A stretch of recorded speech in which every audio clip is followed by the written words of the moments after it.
Hello guys, glad to have you on board again today, as I have pretty much some problem getting sick once again. I'll try to just make this one a little bit quicker than yesterday's. Anyway, we just covered many assets yesterday, so we're just going to review what has been changing, give some new informations if we have markets showing some new things. In the meantime, we're going to start right away with the cryptocurrency sector.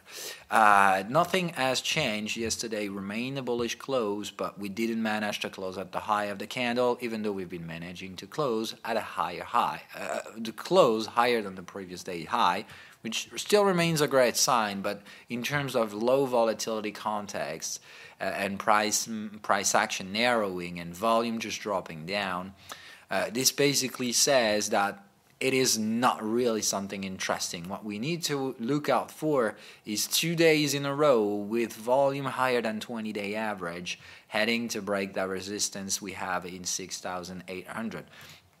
So if such things happens today or tomorrow or God knows when, it's just we don't do timing prediction here, and we'll never do. So I'm basically now waiting to see what the price is doing, how it's doing it, and just waiting for the price to move according to the plan or to invalidate the plan. And anything in between is just none of my concern. So I'm basically waiting to have prices heading toward at least 6,800. Not to say I'd rather like to see 7,000 to confirm that the price will probably and very likely going to make a bullish breakout. But this desert crossing phase could very well last for long and could stay there an additional 1 to 2 weeks. Wouldn't be a problem at all. So the market will make its choice whenever it wants, and that's none of your business. So those who will ask questions about timing, when do I think the market will take a decision, when this or when that, it's not going to work that way. I don't do the whens. All I do is the potential hows. I project myself into future possible movement of tradings. That's all I do. The rest is just for stupid traders. So that being said, we just keep on going. Okay. So Bitcoin, nothing new until we manage to exit out of those two boundaries. Same thing goes for Ethereum and Ripple. I've been posting an update for you guys yesterday regarding 2000 crash comparison, which I said final stage might have been reached, the compression and entry has been made according to the plan.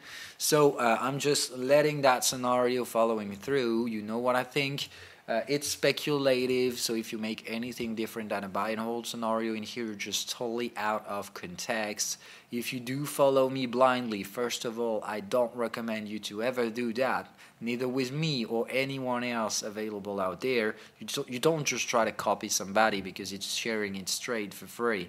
I'm sharing my trades for educational purposes. And so if you do just think, okay, the guy is good, so he's taking a trade, I'm going full in on that scenario, you just got it all wrong. So for the simple reasons that if you want to copy me, you have to copy the money management of that trade as well. And I made it clear, 5% of my capital is set in there in a buy and hold scenario, which means there is no stop losses, and if that thing happens to be worth 0 or near 0 in a 2-year times from now, then I will consider that trade invalidated. I'll take the loss, or I'll just leave those bitcoins in the wallet. They will not worth anything, and I will simply assess that I will have lost those 5Ks, and that's an eventuality. That's something that really can happen, and you need to be facing that potentiality. If you just got all into bitcoins because I just said I was getting in, then you just got it all wrong and totally different from the money management I've been using in here. So obviously, if this turns bad and if you get to be ruined, don't come cry to me. I'm not the problem. You just done something really stupid by blindly following someone, not even using its own money management. So set aside from that additional warning, I cannot warn you enough, but I know many of you guys have already done that mistake. So please, as we're still trading the same current prices, just get the hell out if you've been using too much leverage. It's still time to make the good decision and not making stupid choices that you'll have to suffer consequences later on. So don't make heavy bets. When you make a speculative entry, it is like a bet, and you don't want to bet your entire equity on a single shot. So moving aside from this, nothing new in the cryptocurrency sector until we manage to make a decision, and be patient. This is nothing like something you want to rush.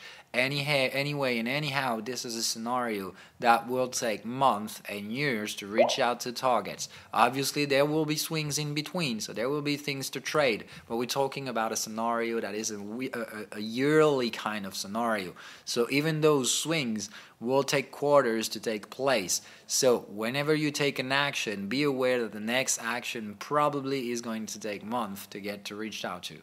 So be really patient. Those who've been used to intraday volatility, who've been trading intraday scenarios, you have to adjust. This will change. What we do here is absolutely different from what you've been doing in the past. So if you're replicating the same useless patterns right now, you're just going to be totally wrong in timing and in market context. You do need to trade with context. This is step one of the strategy, and this is where most of you guys are making common mistakes while forgetting about this. We switched the context. In here, you could trade intraday, you could do speculation.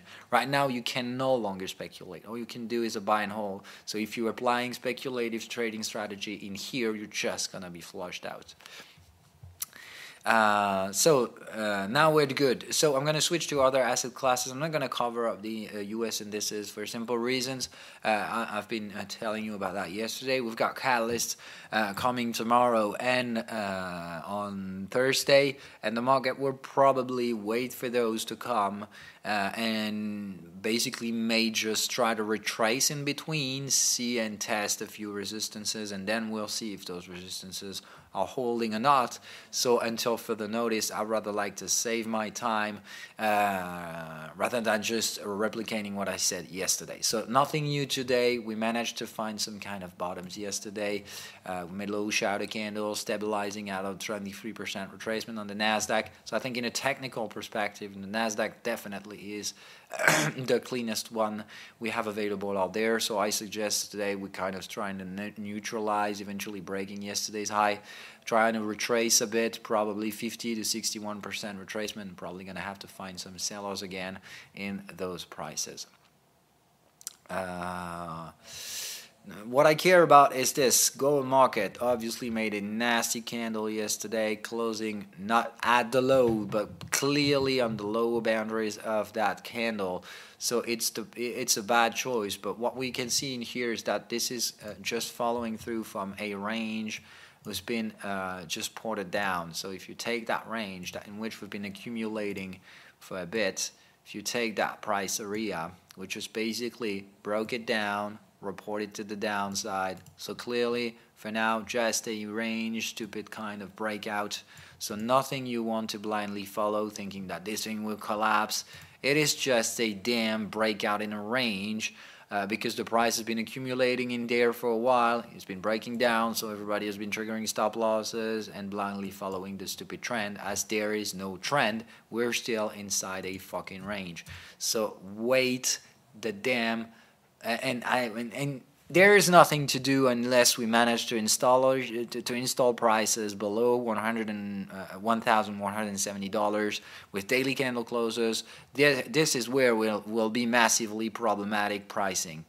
And otherwise, you wait to make a daily candle close above 12,000, about 1,200. And if we manage to do this, once again, this is what I care about, but the buying breakout entry, because I'm applying the strategy, I've been choosing the context. To me, the context is bullish. If I'm wrong, I'm going to have to take a stop loss. If I'm right, I'm going to take a nice gain. All I'm waiting for now is the price confirmation by the fucking breakup of that resistance. Until it happens, there is nothing I care about. So I want to see that market going up there. If it doesn't, there's nothing else to do. Obviously, Same thing goes for palladium and silver as well. They're all waiting to have new informations to come from, to get up with, in order to have some trading scenarios to trade. So, from sorry, I'm having a problem with my throat right now, but I bet you can hear that. So anyway, what we have in here clearly sees or take the stage for what I call a leading diagonal. So clearly see a first impulse, consolidation, second impulse, consolidation, and final impulse, all looking like ranges, subwave counts, and wave 4 entering into wave 1 territory. So when you see this, you generally know that a trend is about to come, but that is just slowing the pace. We're accumulating volume to burst the next wave. So next wave probably is going to be the extended wave, which means it's going to break the trend of wave 1, and it's going to last longer in time. So I expect the silver to go bullish, because what I have in front of me suggests that. As for now, this is the technical framework I'm trading on. So this could just be a wave 2, and this could be showing why the gold is trying to break the support, even though other metals suggest this is just a technical pullback that will then lead us to a trend trade. So I just trade accordingly. I don't fear what the gold has been making yesterday, no more than I fear what the silver has been doing as well. I think this is clearly a wave 1 kind of trading. Wave 1 suggesting that we're just making a wave 2 pullback. Can be a dip pullback. I don't give a shit about that. We can go slightly lower. All I care is for those two assets to remain in the range and then break it fucking up. Whenever we'll have the bullish breakout is the time we'll make the leverage in that market, and not before. We have to talk about US oil as well, in which I expect some kind of negative return. This is basically, I'm going to talk about that chart. So I'm waiting for a 2-hour signal in here to trade in that weekly context. Okay, so to me the weekly context is clearly this. We're overbought below huge resistances, so I'm searching for bearish signal to confirm. We're in a taking profit, so I'm searching for a daily signal to trigger. We're already bearish. So the latest pattern has been bearish. Problem, we had a double bearish in here and the market broke it up. So as the market has been bullish breakup out of a double bearish, means you have to wait for a clean signal to come right after. Now we're remaining into bearish patterns. So momentum still remains bearish. We've been testing all those levels. So we're right into the interesting price area. We can still go a little bit higher. I don't really give a shit about that. All I care about right now is to manage to find the final shorting prices. So either we're going to break that tiny support, as in the 2-hour chart time frame, we just built a short-term support by that divergent structure out of a blue triangle in the bullish pattern. So I think the market has everything it needs to right here try to either retrace and fail in that area or make a higher high. So it really is two options to me. Either we go there and trigger a nice double bearish in the 2-hour chart time frame, and remember that I can only do this because the daily is overbought and the market has been failing since then. So all I'm searching for is a potential retracement out of that previous signal to trigger in the 2-hour chart time frame. But if I didn't have that, I wouldn't be able to look at the 2-hour chart. Remember, the strategy application is a context and a time frame you do trade on, and that's it, nothing else. You just don't have a look at any other time frame unless you want to be more aggressive for some reasons. And to me, those reasons are clearly that either we go there, and if we go there, we're going to have the sine wave target. It's going to be a really interesting price area to trade. Or I'm waiting for an impending signal in the daily chart, which we have right now. And as long as we remain below there with candle closes, it still gives good sign that the market can keep on retracing to lower prices. So this is the only reason why I'm searching for the two double bearish signals to get into potentially trading the US oil. And of course, confirmation will come from the breakdown of a previous bullish signal. So US dollar scenario we had to talk about. Euro yen is probably going to retrace in here, dying for a bit, accumulating before breaking down that level. So yesterday I said I've been taking 33%, so 1/3 of the position sizing for many reasons. First of all, I just retraced a positive value, so Euro yen turned positive after several weeks of pressure on that asset. And I think right now I'm just reducing the leverage for obvious reasons. I'm ready to get that leverage back in the market with a bonus and get fully leveraged on that market, but I need to have confirmation, and I think the market will just try to digest in here for a few days and then breaking down that area, which is what I will act as a confirmation. So for now I just want this, the market to digest and make new lows. Whenever we'll manage to install prices below that breakdown, I will have confirmations that the bears are taking it over. For now it can just be a retracement, and I wouldn't be happy to be trapped with a leverage position and take a huge loss. So I'm reducing the leverage, waiting for further information, but obviously when I'll have the confirmations, I'll be there to double down. NZDN remains bearish to me, so nothing to do in here. GBP USD is in a consolidation. I think this is a pending scenario, so we clearly are trying to build some kind of consolidation in here, probably a triangle. I think we're going to have another bullish impulse. I think more likely linked to GBP rather than the dollar. But as you know, we're also going to have dollar catalyst tomorrow and Thursday. Euro dollar, I remain out for now as I'm trading and included into the EURJPY, so for now I don't think there's no more to do. USD CAD scenario we've been talking about yesterday, still waiting for the boundaries to be reached out to and traded to see how the market reacts to there.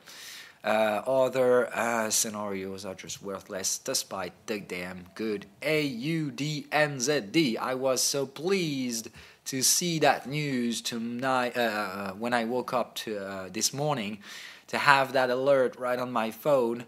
AUDNZD is finally giving some strength or some good signals that the market wants to go higher. And I very well enjoy to see that. You know, that's the market I have the strongest conviction on.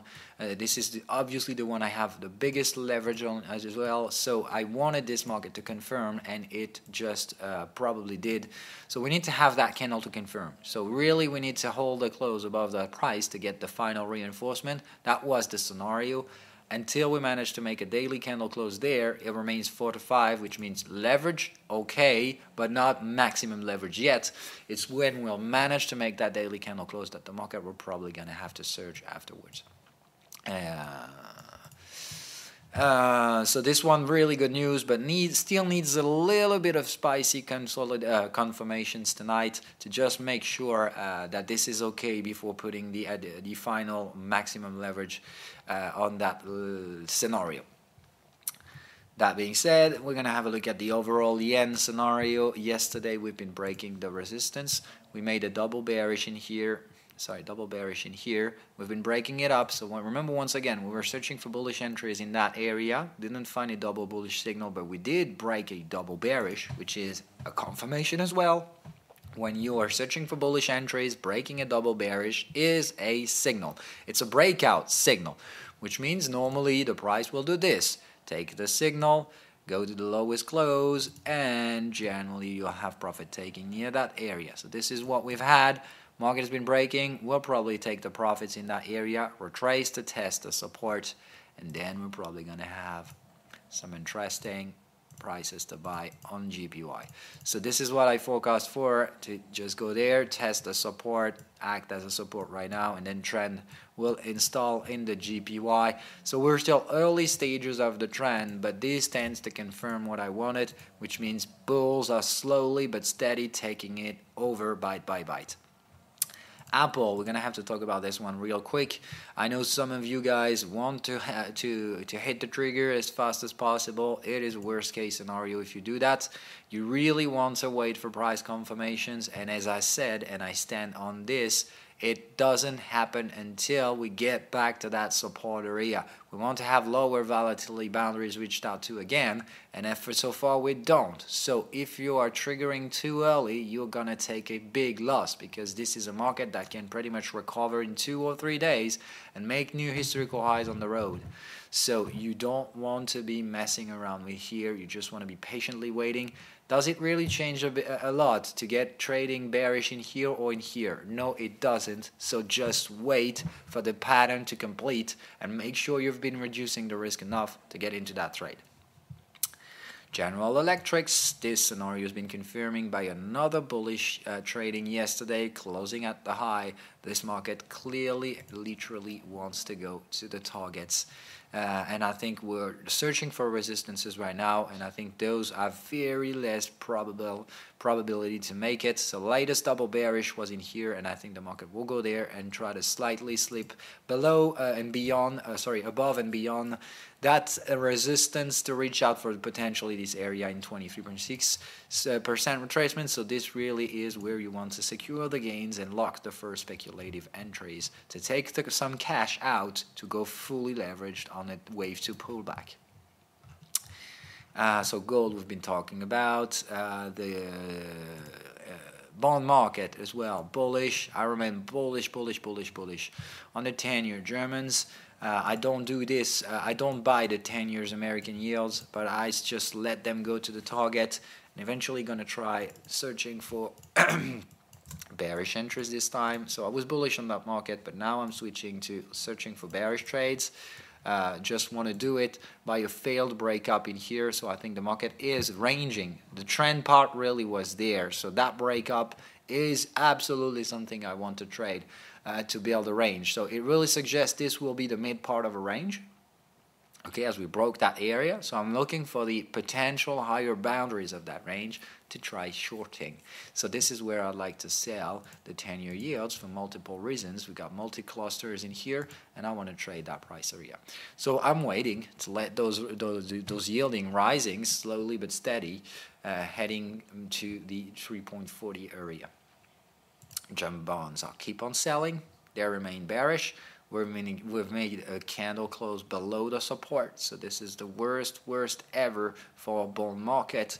We really have a crisis. So if you're thinking that obviously Wall Street is going to consolidate, make new highs, whatever shit this is, you might be just wrong. This is why you need to remain bearish on those markets. It's been the plan for long that something could just go wrong and fuck up all and everybody's plans. So if you're making plans on how you want the market to go bearish, this is the worst case scenario, and this is the worst choice you could ever make. We've been searching for bearish entries for a long time now, suffered some multi-time, slowly and tiny bite by bite bearish, negative answer on speculative scenarios. Sometimes taking tiny speculative losses, one by one, piling on top of each other. Now that it's going according to the plan, this is not the time you want to limit the market. You just want to let it go. So yes, I think yesterday a profit taking has to be done, but I already had done myself those profit taking, so I'm just fucking waiting right now to see how the market reacts, and if it collapses, I'll be pretty fine with it. So you wait and see, but you obviously want to remain bearish on Wall Street. If now that we're reaching to the first support areas, you're already stressing that the market will make new historical highs afterwards and already taking the profits, you just do it all wrong. We've been taking amount of risks by speculating on potential bearish timing months ago. The market proves us wrong each and every time. Now that it's potentially proving us right, is not the time to switch. You're not going to be a switcher. The switchers are the worst possible trader in that world. So stick to the plan and don't try to limit the gains. Now the market is showing us some gains. We're comfortable enough to remain bearish. That means we can lose those gains, but that's part of a plan. If we lose those gains, sometime they will be there and they will provide the money. So if it's not today that scenario pays off, no problem with that. I'll do it again next time we have a timing. I won't change the plan. The plan will be played according to what has been planned already long ago. Short only to me until it goes right. And until it doesn't, you don't put leverage. So it's way too early to go reinforcing the short positions in Wall Street, but it's also totally wrong to consider it's already lost game and that you need to take your profits as long as they're still there. If you do this, and if we manage to make a minus 6% tomorrow, you're just gonna cry out on yourself and say, fuck it, why did I exited the trades? So no, you don't want to do this, even if that means losing all your gains. Okay? Losing a gain is not a big problem until you, as long as you remain in the plan to make that gain in the end. You're not here to make the timings. You're here to speculate on potential timings. Alright, so that being said, I'm just having a look at what else I could just talk to you about. Yes, VIX, we have to talk about this one. So VIX has been making another upper shadow candle yesterday, so I think we're done with the short-term volatility. That spike could just be over. I think we might retrace a bit and extend the correction, meaning another upward move in volatility, but not making new highs. This is generally what we have when we make wave 4. So if this is a wave 4 kind of trade that we're making right now, we're probably going to have volatility dropping today and tomorrow to just go search for resistances. Then we should find some bearish activity again, but not making new highs. And then another wave 5 kind of that kind of thing. Going down, remaining down as long as we can, and then the next bullish burst is going to be problematic because it will probably reach out to 30, and this won't be good for equity pricings, which means either they will fall apart or start breaking massive supports, or they will surge to the upside. And remember that this is a possibility. You can have bullish volatility and bullish pricings. Okay, so watch this closely. I think the first bullish impulse is now done. You can clearly see this, the structure is wave 1, 2, 3, 4, 5. So leading diagonal, but I think we're going to have to retrace at that point. So yes, I think Wall Street must be profit taking partially, not entirely, but I think at that stage you must have secured some gains just in case the market retraces. Just like I did. I mean, I took 25% off the table, which means if Wall Street goes back there and take away my stop losses, I will still have locked a tiny gain. A tiny gain is always better than a zero gain, but I don't want to take more than that. If you take more than 25% on those trades, you just got it wrong. Alright, so waiting for the gold to potentially break up the resistance, as we may have a second bearish impulse in the US stock market. So what I basically forecast right now, at least the most probable, is first to hang up in there, trying to retrace a bit. Probably going to get to that area, try to fuck up some stop losses in here, and then probably a second bearish impulse to reach out to 38 or 50, depending on how deep was the retracement. And then many possible options. Either we go make a wave 5, so new historical high, okay, final impulse, and there we should search for the long-term buy, sell and hold scenario. So the big short is going to be there in that potentiality. Second option, in here we don't find any support, the market starts to collapse, and if that's happened, then you want to be fully leveraged at that stage. Okay, so this is what we'll do. Waiting for here, piling up new short entries, waiting for the breakdown to get into reinforcing the position, securing, lowering the stop losses, and if the market collapses in here, new reinforcements will come on any support that will surrender. Okay, so this is how you want to play it. If Wall Street gets to surrender, this is the way you will do it. Accumulating, trying to go there, ranging, executing the volume, and either the bulls will take it over or they will fail. And if they fail, this is where the massive stop loss hunting will be triggering. Okay, so once again, according to the plan, if market collapses and if we do trigger the long-term stop losses, there will be no support until we get to 6,000. And that's hell of a drop, okay? And you need to be aware of this. You need to be prepared for this. If this happens, this is just normal. If it doesn't happen, if we find some support in the 7,100 area, this is normal as well. We'll just be making a wave 4 pullback, leading us to wave 5, and then this is the wave we want to short with a long-term short entry. All right. Now we've made a round turn of everything, so I'm going to leave you guys on that and take the questions you might have left me. Check out Ripple. Past chart, just say play the big fractal here. Don't give a shit. We're right into the black box. Yes, obviously there is no panic sell for now. Could still be down the road. The problem is you just don't know what the future will give us. The thing is that as we didn't have panic sell for now, and the volatility is narrowing to a switching point in which that it corresponds to the desert crossing phase we've been forecasting already. So we said the market clearly has two options to go there, two major options. And we're going to have to choose one of those two, and I think for now we have decent amount of information suggesting the risk is limited enough to go searching for the desert crossing phase. And even if the market is trapping us in here, I still think I've done my job pretty properly, and I stand on this as long as the plan hasn't changed. I am liking the new 1.5 indicator you use. What do you call the 1.5? The 1.5 indicators. Oh, yeah, the wave counts. Okay, this is not an indicator. This is just the wave counts, Elliott wave counts. You can learn about that strategy. So LFL UK 100. You haven't talked about it for some time. Yes, I did talk about it. That's a shame if I forgot to talk about it yesterday. I thought I was. So we're going to do it today if I failed on this. Obviously, this is a scenario I have money on, and big money in here. You know, I've been putting some confirmations out there already. So I'm not fully leveraged, but I do have leverage on that scenario. Once again, refer to those numbers. So as I'm 4 and 5, you know I've been leveraging here. This is one of the biggest gain I've been making recently, actually. Because we've been freaking falling apart. Remember the scenario. I've been shorting that price area, confirmed the trade, and I said profit taking 50%. I'll reinforce below resistances. I told you I was reinforcing in here. Now the market collapses. I'm fully leveraged on that market.